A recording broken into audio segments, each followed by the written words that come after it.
Hi guys, so I'm here to talk a bit about me, more importantly my epilepsy. Not many of you know this, but I do suffer with it. Well, I had it for a very long time. I've had it ever since I was sort of born, and basically I want to talk about how it affects me. As a kid, like when I was born, obviously people knew there was something wrong with me but couldn't quite figure out what. However, I did have like a bleed on my brain and a collapsed lung and a hole in my heart, which by the time I had turned a year old and everything, I was given the all clear.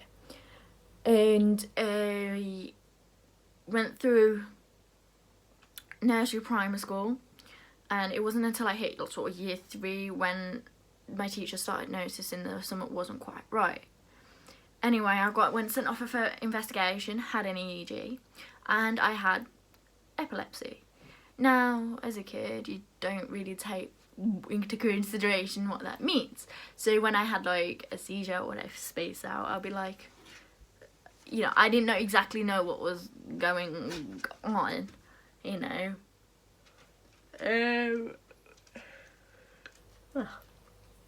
So yeah, that happened. Then during this time as well, I was also very heavily bullied because I was different, because I had epilepsy, because I was me, you know. I wasn't someone who was a social knit type in this group. I was quite, I'm me, this is who I am, pet type. Even like as a kid, you know. Anyway, I did have like a couple of friends and that as well, luckily. And it would be like, the bullying would be at certain points, mainly like in the year group I was in. It happened a lot. Mainly because of my seizures, and people took the mick out of me for it a lot, and it wasn't nice. Anyway, so that was that. High school. I started year 7. Now, during this lovely time where everybody is going through changes. Anyway, so yeah, where everybody was going through puberty, I wasn't at all, and it started to get a bit. It got noticeable, like about it, like, you know, you could see things that were happening to others that weren't happening to me, and I got bullied for it. I got called many names, and I had that up until year 9. I luckily had people who understood and stood by me. I had a lovely group of friends who were there for me, and they understood. Excuse me. And they supported me, and when I'd have a seizure, they'd make sure I'm okay and everything. If need be, get the nurse, so I speak from the school, and go from there. When I was in year 9, my seizures became more rapid, and I was having them a lot constant. Right at the start, I was on 1,000 milligram of epilim, so this was way more than what I should have been on, and way too high of a dosage for my body to handle, and it had so many side effects.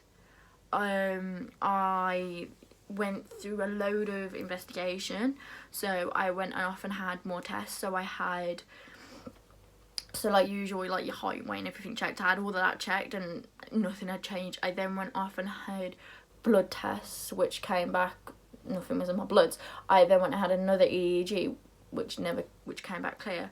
So they were the main 2 that I remember, and I know I had. After my EEG and that came back clear, my doctor came to a conclusion of I was faking it and I was putting it on. She also made the statement of the fact that I'm gonna get nowhere and I'm never going to be able to achieve my dreams.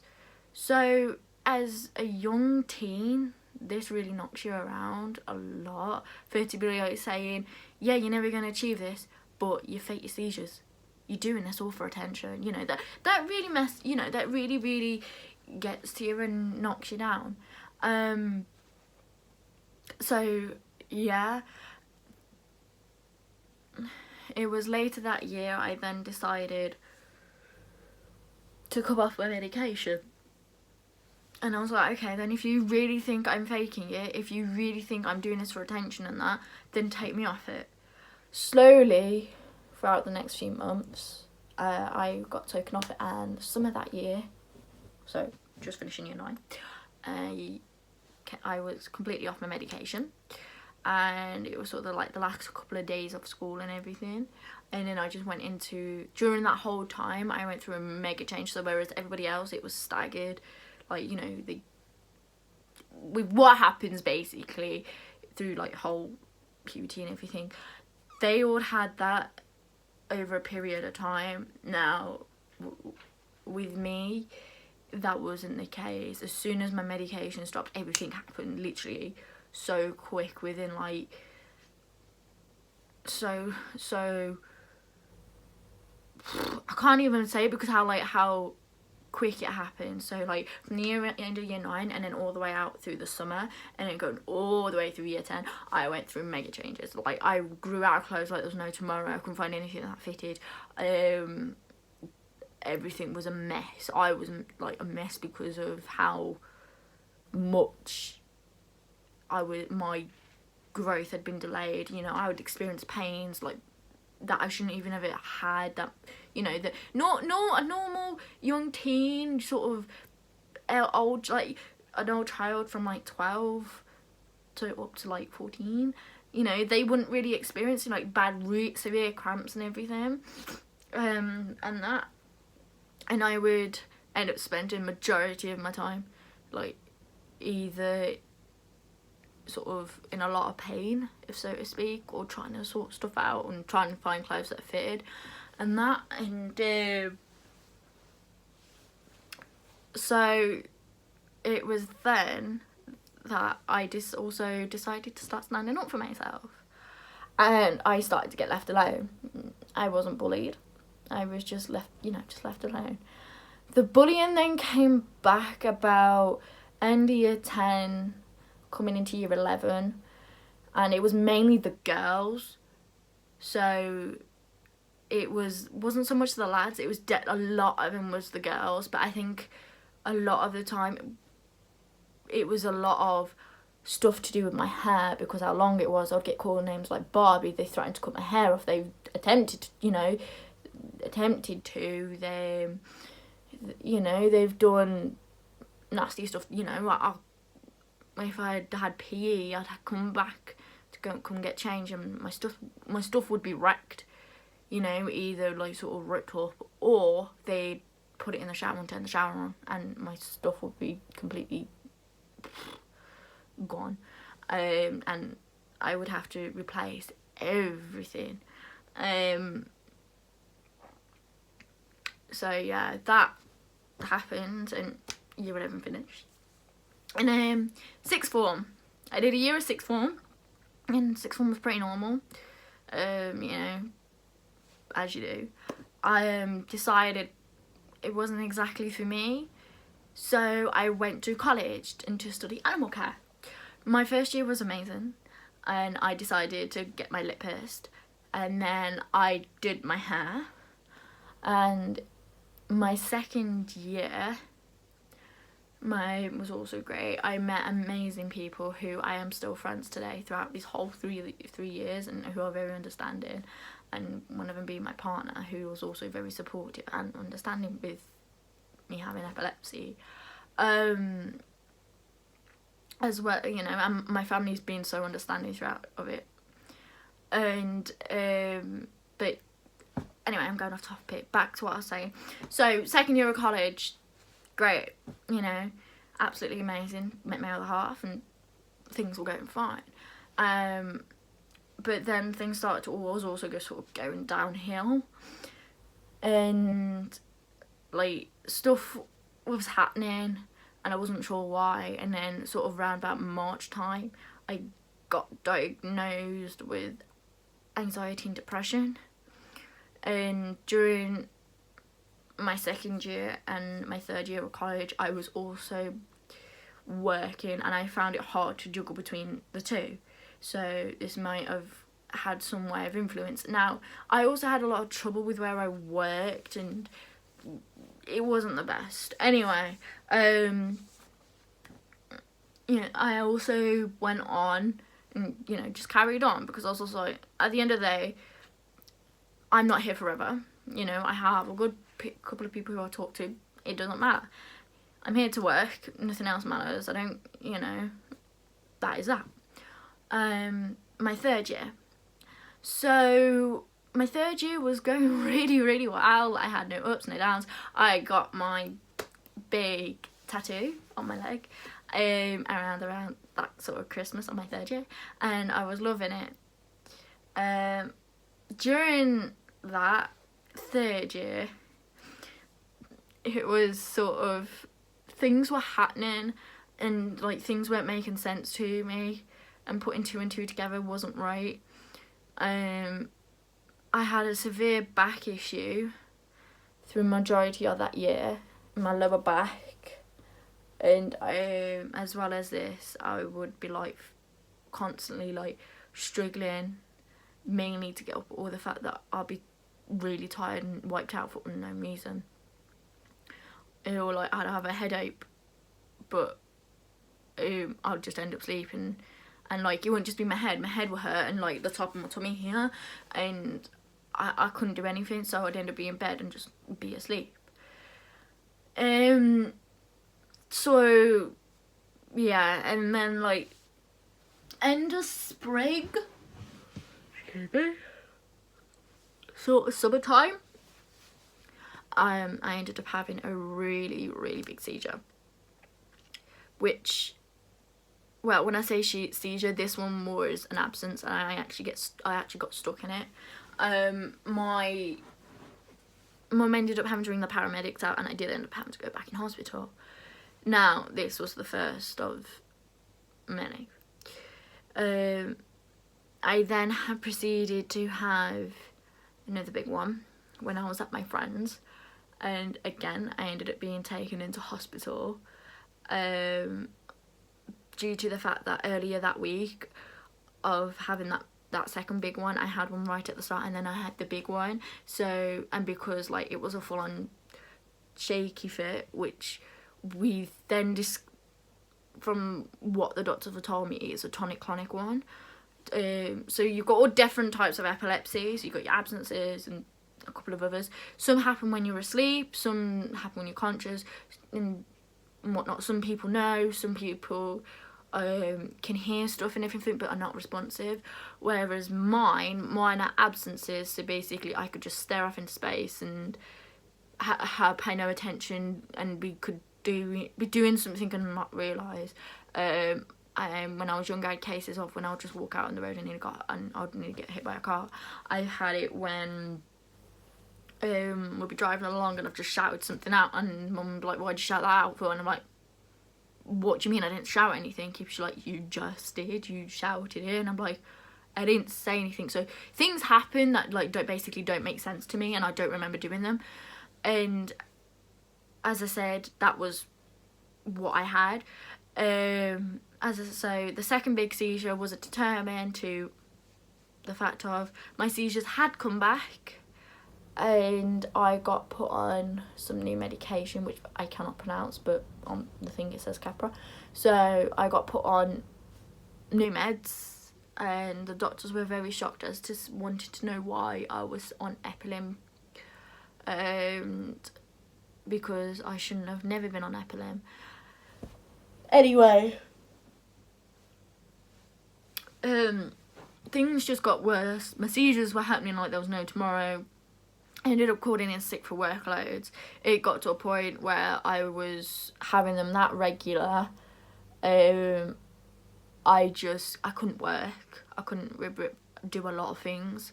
So I had to quit my job. I had to put everything on hold because of this, because of how bad they were. Now they've just I think they've hopefully just started settling down, fingers crossed. So yeah, I went and spoke with my doctor a couple of weeks ago. Well, not mine, but a doctor who it specialises in it. And I explained to him everything that happened from when I was younger and what my doctor did and everything, and he apologised. He goes, you shouldn't have even been on epilim, you haven't even had the right test. You know, we goes, for someone who we suspect who has epilepsy, we would have done EEG sort of daytime, EEG nighttime, EEG through your sleep. You know, we would have sent you off for other scans, we would have got, you know, and everything. But because I never had other scans, it never got determined. And I told him the fact that I got accused of what my doctor did. You know, I was faking it, and I came off my medication and everything. And he did say during the time I've not been on my meds, my hormones took over, and obviously, like, that was that. My hormones took over and no seizures. Now, because they all calmed down by my my endy third year of college, my seizures started to pop back up again. And he goes to tell me that I have to sign this medication, that I am being looked into, and I'm going to have to go into further investigation. He's put me in for an MRI scan, which I have next week. But so far, like, from what I had gone through up till sort of everything, and then from like what I'm getting now, it's great. I still have struggles. I still have it where, like, things I just can't do. So, like, I can't, at the minute, I cannot work because I'm such a high risk. I can't do anything else. Like, I was looking to get new piercings, can't even do that. I can, like, you know, I have to take these out on the night before I go to bed, just in case I have one. You know, I can't drive, I can't, and, like, that would be for, like, 2 years of seizure free. So, like, if I have a seizure, then that sets me back, and again and again and again and again. So, I can't drive. I can't do a lot of things. I can't be left on my own, and I either have to be with someone or in, like, an assistance dog. Luckily, like, where I have a dog, and she's not trained or anything, but she can sense when I'm going to have a seizure and everything, and she really is amazing. She just sort of knows, and she's there and makes sure everybody sort of stays away, and she protects me, and she's with me all the time when I take her out, and she, you know, when she knows something's not right, especially going for walks, like, up the field, she will stay close to me. She won't go off or anything. She's really, really good, and I couldn't be with anything without my dog. Yeah, and Missy,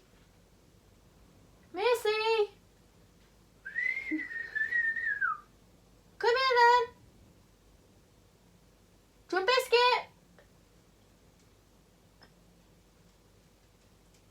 Come on then. Come on. Here she is, little Momo. Good girl. But yeah, she can pick up on them. As it says, I am being looked into a lot more and going in for scans.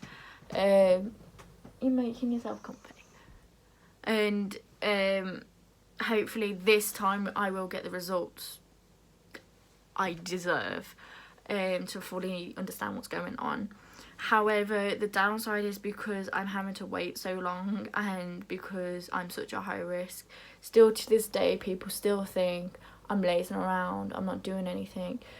Not because I don't want to, but because I can't, because I've been redeemed as unfit for work. I have been told by my doctors, by my work coach who I'm seeing, to hopefully progress and get myself back into work. And I've had assessments. They've all said I'm unfit for work because of this. Because of my epilepsy, and until it all settles down, I can't exactly work.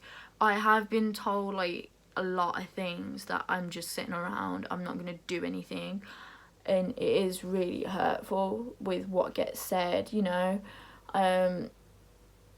Like, it's been to a point where like there's been so many nasty comments and everything made, where I'm now thinking that I'm at a point where my self-esteem is really low again, where my anxiety and depression meds are gonna have to go up because of it. But yeah, like, I don't want this to be oh here's a pity. I want this to be an awareness. Like, epilepsy can occur in anyone. It can happen at any age. Now, me talking about what I have to deal with may help, but I just want people to know and support each other and support people who have it. I don't feel like there's enough out there. I'm just one example. There are millions out there, many people who have and suffered with it or have just developed it. I really hope you got more of an understanding on what's going on. I will hopefully be doing a head-eye video at some point for you guys, and I will also let you know about my results, as they are on the 17th, so next Monday, and I will give you guys an update. Please follow my Instagram channel, and it is Head-Eye DMY. I upload there a lot on things I do and everything, and what I can and can't. So yeah, I'm also like with my hair and basically just day-to-day life. But as I said, this is more of an awareness than anything else, and people to understand this is what I go through. Now, some people have it worse, some people don't, but please be courteous and understanding that people who have it are not putting themselves to a point where they don't want to do stuff. It's because they physically can't, because of what is wrong with them, because of being stuck and having tests and everything done first before being able to do anything. So, you know, as I say, please share, like, comment on my video, and I love to hear from you guys, because as I says, I just feel like this needs to get out there and be shared, and for the public to understand from my point of view and others. I know there are stuff in place, but I just feel like we could do more. But anyway, thanks for listening, guys, and sorry like it's so long. Hopefully I can edit it. So, but yeah, next video it will be on hair-dye stuff, and yeah, so thanks and bye.